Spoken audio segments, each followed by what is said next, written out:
BBG Amaravati ventures లో Mahashivratri bumper offer 15 రోజుల్లో full payment చేస్తే plot registration free. For more details contact 04069034444.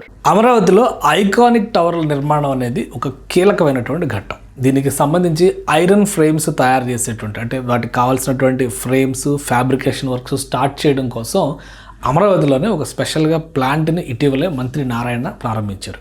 అక్కడ జరుగుతున్నటువంటి వర్క్, దీని ప్లానింగ్ చాలా ఆసక్తికరంగా ఉంది. ఎందుకంటే ఐకానిక్ టవర్స్, అమరావతిలో ఐకానిక్ స్ట్రక్చర్స్ ఏవైనా ఉన్నాయంటే అవి మేజర్గా కనబడేవి 7 బిల్డింగ్లు, 5 టవర్లు, ఒక అసెంబ్లీ భవనం, మరొక హైకోర్టు బిల్డింగ్. ఇందులో ఆ 5 టవర్లు కూడా డిఫరెంట్ స్ట్రక్చర్తో, అంటే అక్కడ నిర్మాణం చేసేటువంటి క్రమంలోనే ఐరన్ గ్రిడ్, డయాగ్రిడ్ స్ట్రక్చర్ అని చెప్తున్నారు. ఆ స్ట్రక్చర్ని తయారు చేయడమే ఇప్పుడు అసలైనటువంటి కథగా కనిపిస్తుంది. దీనికి సంబంధించినటువంటి నమూనాలని ఈ విధంగా ప్రదర్శించారు. ఇటీవలే మంత్రి నారాయణ దీన్ని ప్రారంభించారు. ఇక్కడ కట్టింగ్ యూనిట్ని పెట్టారు అనమాట. అంటే వర్క్ షాప్ని నేరుగా ఆ ప్రాంతంలోనే పెట్టారు. ఈ డయాగ్రిడ్స్ ఏవైతే కనిపిస్తున్నాయో ఈ గ్రిడ్స్ని తయారు చేయడమే దీని ప్రధానమైనటువంటి పని. అంటే మొత్తం టవర్ మొత్తం కూడా ఈ డైమండ్ షేప్ కట్లో ఉన్నటువంటి ఈ డయాగ్రిడ్ పైన ఉంటుంది. ఇది మొత్తం కూడా ఐరన్ ఫ్రేమ్తో తయారు చేస్తారు. ఇలాంటి ఒక్కొక్క టవర్కి 20,000 టన్నులు, మినిమం 20,000 టన్నులు ఐరన్ ఉపయోగించాల్సినటువంటి అవసరం ఉంటుంది. తర్వాత దీనికి ఎడిషనల్ ఫిట్టింగ్స్ ఏమైనా వస్తే ఇంకా అది పెరిగేటువంటి అవకాశం ఉంటుంది. ఫస్ట్ టాప్ ప్రయారిటీలో తీసుకుంటుంది జీఐడి టవర్స్. మొత్తం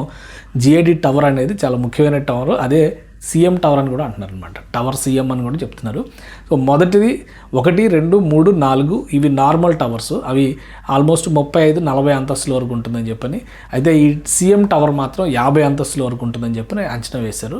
దీని హైట్, డైమెన్షన్స్ ఇవన్నీ కూడా ఇప్పుడు ఆసక్తిని రేకెత్తిస్తుంది. ఎందుకంటే వీటి నిర్మాణానికి ఉపయోగించేటువంటి మెటీరియల్ కూడా చాలా ముఖ్యమైనటువంటి అవసరం ఉంటుంది. కాబట్టి ఈ కట్టింగ్ నిర్మాణం కోసం, అంటే లేజర్ కటింగ్తో ఈ నిర్మాణ ప్రణాళికని అమలు చేస్తూ ఉన్నారు. దానికి కావాల్సిన మెటీరియల్, ఎక్విప్మెంట్ మొత్తం కూడా ఆపరేషన్స్ మొదలుపెట్టింది.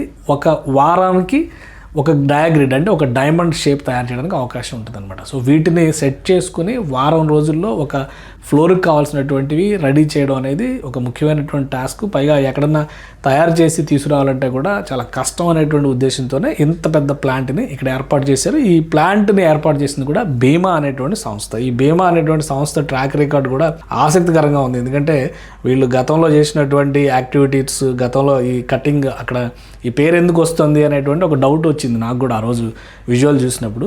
సో ఇది ఫైనల్గా ఇది ఆపరేట్ చేస్తుంది భీమా అనేటువంటి సంస్థ అనమాట. ఆ సంస్థకి ఈ రంగంలో, ఐరన్ ఫ్యాబ్రికేషన్ రంగంలో ఎక్స్టెన్సివ్ ఎక్స్పోజర్ ఉంది. దాదాపు ఒక 20 ఏళ్ళు 25 ఏళ్ళ ఎక్స్పీరియన్స్ ఉన్నటువంటి సంస్థ. ఇది దుబాయ్లో కన్స్ట్రక్షన్స్ ఎక్కువగా చేసిందంట. అలానే హైదరాబాద్ బేస్డ్ కంపెనీ ఇది. Welcome to Bhima infra solutions. So మొత్తం వీళ్ళ పని, వీళ్ళ యాక్టివిటీనే ఐరన్ ఫ్రేమ్డ్ డిజైన్స్ తయారు చేయడం అనేది. ఇక్కడ చూస్తే మనం చాలా ఐకానిక్ స్ట్రక్చర్స్ కనిపిస్తున్నాయి. ఇక్కడ చూడండి, ఎంఆర్ఓ ఫెసిలిటీ, జిఎంఆర్ గ్రూప్కి సంబంధించినటువంటి నిర్మాణం, ఇది వీళ్ళు నిర్మించిందే.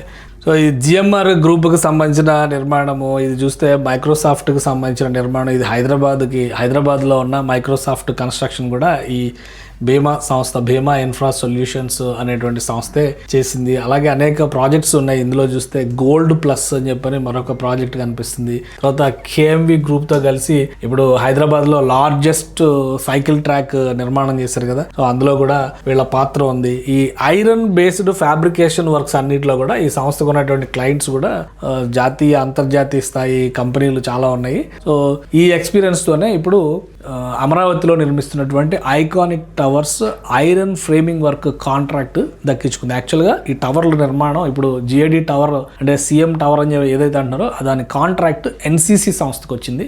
ఎన్సీసీ నుంచి ఈ సంస్థ, భీమా సంస్థ, ఈ కన్స్ట్రక్షన్ ప్రాజెక్ట్ని తీసుకుందనమాట. అందుకనే భీమా సంస్థ ఇక్కడ దీన్ని ఏర్పాటు చేసింది. ఎందుకంటే ఈ డయాగ్రిడ్స్ తయారు చేసిన తర్వాత వాటిని హైదరాబాద్ నుంచి విజయవాడకి షిఫ్ట్ చేయాలంటే చాలా కష్టమైనటువంటి ప్రక్రియ. అందుకనే అక్కడే ఒక ప్లాంట్ ఏర్పాటు చేసి లేజర్ కటింగ్ ద్వారా ఈ డిజైన్స్ని తయారు చేస్తారు. ఈ డిజైన్స్ని తయారు చేసి వాటిని ఇంటిగ్రేట్ చేస్తారు. అసలు ఈ డిజైన్, ఈ ఫౌండేషన్ కానీ, ఈ రాఫ్ట్ ఫౌండేషన్ అనేటువంటి మాట వినడం కానీ, ఈ డిజైన్ కానీ, వీటన్నిటిపైన కూడా చాలామందికి అసలు ఏం జరుగుతుంది ఇక్కడ వాస్తవానికి చూస్తే, మనం హైదరాబాద్లో హైటెక్ సిటీ టవర్ చూసాం కదా. హైటెక్ సిటీ టవర్ డిజైన్లోనే ఉంటుంది. మీరు కొంచెం మనసు పెట్టి చూడండి. ఈ డైమండ్ కట్ ఫ్రేమ్స్ అన్నీ ఇక్కడ ఐరన్ మెటీరియల్తో వస్తున్నాయి, అక్కడ సిమెంట్ ఫ్రేమింగ్తో చేశారు. ఇదేమో స్క్వేర్ టైప్ బిల్డింగ్ రాబోతుంది, అదేమో రౌండ్ బిల్డింగ్ కట్టారు. అది ఒక 12 అంతస్తులతో సరిపెట్టారు. ఇది 40-50 అంతస్తులకి వెళ్తుంది అనమాట. అంటే కోర్ ఐడియా బహుశా సీఎం చంద్రబాబు నాయుడు గారికి హైటెక్ సిటీ కలిసి వచ్చింది కాబట్టి అదే మోడల్లో చేయాలి అని చెప్పిన ఆ డయాగ్రిడ్ని అంటే ఆ రౌండ్ షేప్ని తీసుకొస్తే మళ్ళీ అదే అనుకుంటారు కాబట్టి ఇట్లాగా స్క్వేర్ టైప్ తీసుకొచ్చి ఉండొచ్చేమో నాకైతే అనిపిస్తుంది. సో ఈ డిజైన్ని ఇక్కడ మనం ఒకసారి దీనిలో చూస్తే కనుక అంటే ఏదైతే గతంలో కొన్ని మోడల్స్ని రిలీజ్ చేసిందో రాష్ట్ర ప్రభుత్వం ఈ స్ట్రక్చర్స్ ఏ విధంగా ఉండాలనే దానిపైన ఒక ప్లాన్ డిజైన్ చేసి రిలీజ్ చేసిందో వాటికి సంబంధించినటువంటి వీడియోలు అనమాట. ఈ 5 టవర్లో 5వది సీఎం టవర్, జిఏడి టవర్ అని చెప్పిన అంటున్నారు. అటువైపు ఆపోజిట్లో అసెంబ్లీ భవనం వస్తుంది. అసెంబ్లీది ఇది ఏకంగా 130 ఎకరాల విస్తీర్ణంలో చేస్తున్నటువంటి డిజైన్ అది. సో ఇక్కడ ఇవన్నీ కూడా యూటిలిటీకి సంబంధించినటువంటి నిర్మాణాలు. ఇక కన్స్ట్రక్షన్ విషయంలో ఫౌండేషన్ తీయడం కానీ, అక్కడ సీపేజ్లు లేకుండా తీసుకునేటువంటి చర్యలు కానీ, దాని ప్రొటెక్షన్కి తీసుకునేటువంటి జాగ్రత్తలు కానీ, కాంక్రీట్ అరేంజ్మెంట్, ముఖ్యంగా రాఫ్ట్ ఫౌండేషన్ వేసేటువంటి విధానం, ఇవన్నీ కూడా ఒక యూనిక్ స్ట్రక్చర్లో చేయబోతున్నారు. అందుకనే ఐకానిక్ టవర్స్కి చాలా ప్రత్యేకత ఉంది. ఇవి బహుశా అమరావతిలోనే హైయెస్ట్ టవర్స్గా నిలిచేటువంటి అవకాశం ఉంది. భవిష్యత్తులో మనం చెప్పలేం, కానీ ప్రస్తుతానికి డిజైన్ చేసిన ఏ బిల్డింగ్ కూడా ఈ స్థాయిలో ఉండవు. ఇవి మాత్రమే హై రైజ్లో కనిపించేటువంటి భవన సముదాయం. సో ఇది రాఫ్ట్ ఫౌండేషన్ వేసేటువంటి విధానం. అలానే షీర్ వాల్ టెక్నాలజీని ఉపయోగించి మిడిల్లో నుంచి కట్టుకుంటూ వస్తారు. దీనివల్ల ఏంటంటే పిల్లర్స్ కనబడవు. ఈ ఐరన్ గ్రిడ్ వేయడం వలన గ్రిడ్తోనే సీలింగ్ కూడా అటాచ్ అయి ఉంటుంది కాబట్టి పిల్లర్స్ కనబడడానికి అవకాశం ఉండదన్నమాట. మొత్తం విశాలమైనటువంటి గదులు, విశాలమైనటువంటి హాల్స్ నిర్మాణం చేయడానికి అవకాశం ఉంటుంది. అందుకనే ఈ డిజైన్ని ఎంచుకున్నారు ప్రత్యేకంగా. ఇది ఫౌండేషన్ నుంచి రేపేటువంటి స్ట్రక్చర్. ఇప్పుడు ఈ దశ అంతా కూడా దాటేసింది. ఆల్మోస్ట్ అన్ని టవర్స్ దగ్గర కూడా ఈ దశ దాటింది. ఐరన్ గ్రిడ్స్ పెట్టేటువంటి క్రమంలోనే గతంలో ప్రభుత్వం మారింది కాబట్టి అక్కడితో ఆగిపోయింది. సో ఇప్పుడు ఐరన్ గ్రిడ్ ఏ విధంగా చేస్తారు, ఇది మేవా టెక్నాలజీ అని చెప్పని చెప్తున్నారు. సో ఇది షాపూర్జీ పల్లోంజీకి సంబంధించిన షాపూర్జీ పల్లోంజీ, ఎల్ఎన్టీ, ఎన్సీసీ 3 సంస్థలు ఈ టవర్స్ని కాంట్రాక్ట్స్ దక్కించుకున్నటువంటి సంస్థలు అనమాట. మిడిల్లో ఈ విధంగా ఒక క్లాడింగ్ స్ట్రక్చర్ అనేది ఉంటుంది. ఎడ్జెస్లో మాత్రం ఇక్కడ మనం ఒకసారి చూస్తే డయాగ్రిడ్ టెక్నాలజీ ఎడ్జెస్లో క్లియర్గా కనిపిస్తుంది అనమాట. ఈ చివరికి వచ్చేసరికి ఈ విధంగా రైజ్ అవుతుంది అనమాట. మీరు గమనించి చూస్తే దీనిపైనే స్లాబ్ వెళ్ళిపోతూ ఉంటుంది. షీట్ వేయడం, స్లాబ్ వేయడం ఈ విధంగా వెళ్తుందనమాట. దీనికి మొత్తానికి ఒక్కొక్క టవర్కి 20,000 టన్నుల పైగా, మినిమం 20,000 టన్నుల ఐరన్ అని చెప్తున్నారు. ఈ విధంగా నిర్మాణం చేయడం వల్లనే వీటి విజన్ అనేది చూస్తానికి కూడా అద్భుతంగా కనిపిస్తుంది. హై రైజ్ అయినప్పటికీ కూడా ప్రొటెక్షన్, దాని స్ట్రెంగ్త్ ఇవన్నీ కూడా చాలా గట్టిగా బాగుంటాయి. 10 కాలాల పాటు మండుతాయని చెప్పని చెప్తున్నారు. అయితే ఈ నిర్మాణానికి ఎంత సమయం తీసుకుంటారనే దాని మీద బీమా కంపెనీ ఒక ఆసక్తికరమైనటువంటి స్టేట్మెంట్ ఇచ్చింది. 15 నెలలు మాత్రమే టార్గెట్ ఇచ్చారు.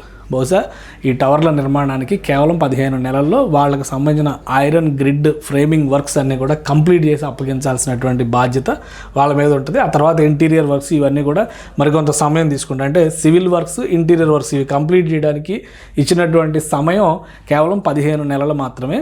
15 నెలల్లో ఈ 40 అంతస్తుల భవనాలను చూసేటువంటి అవకాశం ఉంటుంది. ఇది 2026 ఫిబ్రవరి నెలను మనం లెక్కేసుకొని చూస్తే కనుక 2027 జూలై ఆగస్టు నెలల నాటికి ఆకాశ హర్మ్యాలుగా చెబుతున్నటువంటి ఈ ఐకానిక్ స్ట్రక్చర్స్ అన్నీ కూడా అమరావతిలో కనిపిస్తూ ఉంటాయి. బట్ వర్క్స్ నడుస్తాయి. ఇంటర్నల్ వర్క్స్, ఇంటీరియర్ వర్క్స్, ఇంకా చుట్టుపక్కల బ్యూటిఫికేషన్ వర్క్స్ ఇవన్నీ జరగవచ్చు. బట్ హై రైజ్ అనేది ఏడాదిన్నరలో క్లియర్గా కనిపిస్తుంది అనేటువంటి మాట మాత్రం బీమా సంస్థ చెబుతోంది.